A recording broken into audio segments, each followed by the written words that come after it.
कपड़े धोने वाली बहू। शादी के पहले से ही विभा को कपड़े धोने का बड़ा शौक था। कभी नल के नीचे तो कभी तालाब के पास। अरे मेरी नीली वाली लुंगी नहीं दिख रही है। विभा की अम्मा, कहाँ रखी है लुंगी?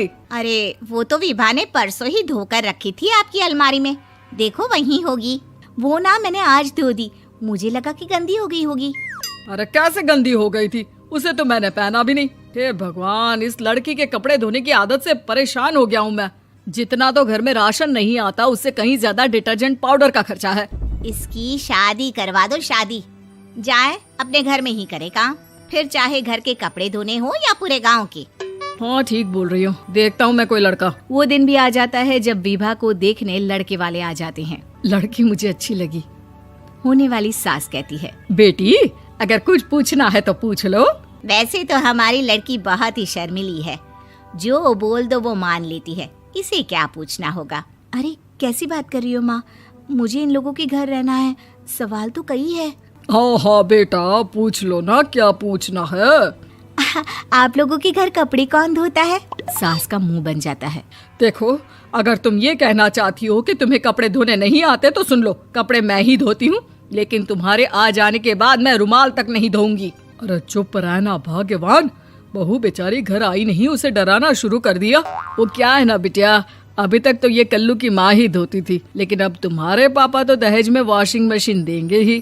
तभी विभा की माँ बोल पड़ती है, सवाल भी पूछा तो क्या। वैसे भाई साहब, मशीन की तो फिर भी कपड़े धोने की कैपेसिटी होती है। मतलब जो बिटिया दे रहे हैं ना विभा, इसे कपड़े धोने का बहुत शौक है। ये आप लोगों के क्या, आस पड़ोस गांव मोहल्ले सबके कपड़े धो दे और उफ तक ना करे। बाहर देखा नहीं आपने कितने कपड़े सूख रहे हैं? सब हमारी बिटिया ने ही तो धोए हैं। बस भी करो ना माँ, शर्म आ रही इतनी तारीफ सुनकर। और तो और एक दाग निकाल कर दिखाओ तो मान जाऊं। हाँ अच्छा, माफ करना बेटा, मैंने गलत समझा। हमें तो रिश्ता बहुत पसंद है। और ऐसे जुड़ जाता है रिश्ता कपड़े धोने का शौक रखने वाली विभा का। उसकी शादी हो जाती है कोयला फैक्ट्री में काम करने वाले कल्लू के साथ। शादी के बाद अचानक विभा चिल्लाती हुई सास के पास आती है। सासू माँ, अरे सासू माँ कहाँ है आप? ये तो धोखा है, धोखा दिया आप लोगों ने मुझे। इसे ससुर के चक्कर के बारे में पता चल गया। अरे तो उसमें तुझे क्यों धोखा मिला है? अरे नल में पानी नहीं आता, कपड़े कैसे कब धुलेंगे? अच्छा, तू पानी नहीं आ रहा उसकी बात कर रही है। तो आपने क्या सोचा? कुछ नहीं। अच्छा, तेरी माँ ने कहा था कि कपड़े धोने का शौक है तुझे, याद आया मुझे। शौक बोलकर कपड़े धोने वाले मेरे जुनून को कम ना आके सासू माँ, कपड़ा धोना मेरा गुरूर है। तभी पति भी वहाँ आ जाता है। अभी मैंने इसे सनी देओल की फिल्म दिखाई है, उसी के डायलॉग मार रही है माँ। अच्छा सुन, साफ बता रही हूँ, पानी सुबह 4 से 6 और शाम को 10 से 12 आता है, समझी? विभा टाइमिंग सुनकर हैरान हो जाती है। ये क्या भूतों का मोहल्ला है? सुबह 4 बजे उठकर कौन कपड़े धोता है? 4 बजे टंकी में पानी जाता है, फिर सारा दिन धोना ना, किसने मना किया? अरे कैसी बात कर रही हैं? 200 लीटर की टंकी में कितने कपड़े धो लूंगी मैं? सुबह ही उठ जाऊंगी मैं। अब क्या था, विभा सुबह 4 से लेकर रात के 12 बजे तक कपड़े ही धोती रहती। एक रोज सास पड़ोस से निकलकर कहीं जा रही होती है कि साथ वाली कहती है, हाँ कल्लू की माँ, जरा ये बताओ कि 2 साड़ी है, 2 ब्लाउज और एक पेटीकोट और एक नाड़े वाला लंबा कच्छा। हाँ तो? अरे तो क्या, कितना लोगी धुलाई ये बताओ। धोबन दिख रहे हैं हम क्या? हमारे पति सरकारी नौकरी से अभी रिटायर हुए हैं और बेटा सुपरवाइजर है कोयला फैक्ट्री में। धोबन समझ रखा है हमें? हाय रे कल्लू की अम्मा, माफ कर दो, वो तो मोहल्ले में यही सब बता रहे थे कि तुमने बहू को कपड़ा धुलवाने के काम में लगा दिया है। सास को पड़ोसन की बात सुनकर गुस्सा आ जाता है। वो घर पहुंचती है जहां घर के बाहर ही इतने सारे कपड़े सूख रहे होते हैं जितने कि किसी धोबन के घर पर। अरे ओ कल्लू की दुल्हन, बाहर निकल। माँ जी यहीं आ जाओ, बाथरूम में चादर धो रहे हैं हम। अरे अभी हम धोते हैं, तुमको बाहर निकलो। ये आस पड़ोस वाले बोल रहे हैं कि हम बहू से कपड़े धुलवा कर उसे कपड़ा धोने वाली बना दिए हैं।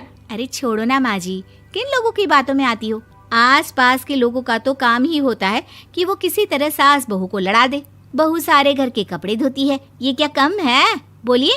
सास को भी लग जाता है कि वो बहू का ये सनकीपन नहीं छुड़वा सकती, इससे अच्छा है कि खुद ही चुप हो जाए।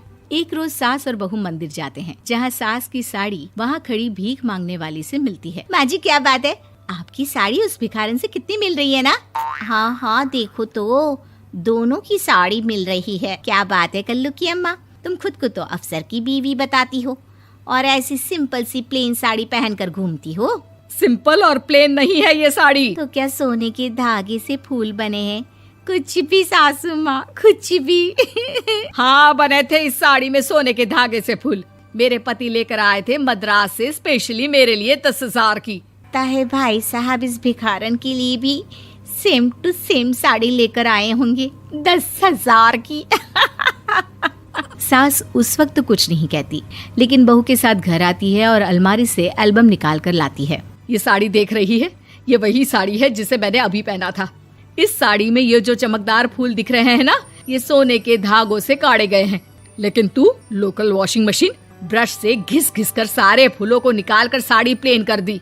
मुझे माफ कर दीजिए सासू माँ। और तो और, जब मैंने तुझे तेरी गलती के लिए कुछ नहीं कहा, लेकिन तूने तो सबके सामने मेरा मजाक ही बना दिया। क्यों? बहू को समझ में आ जाता है कि अब से उसका कपड़े धोना बंद।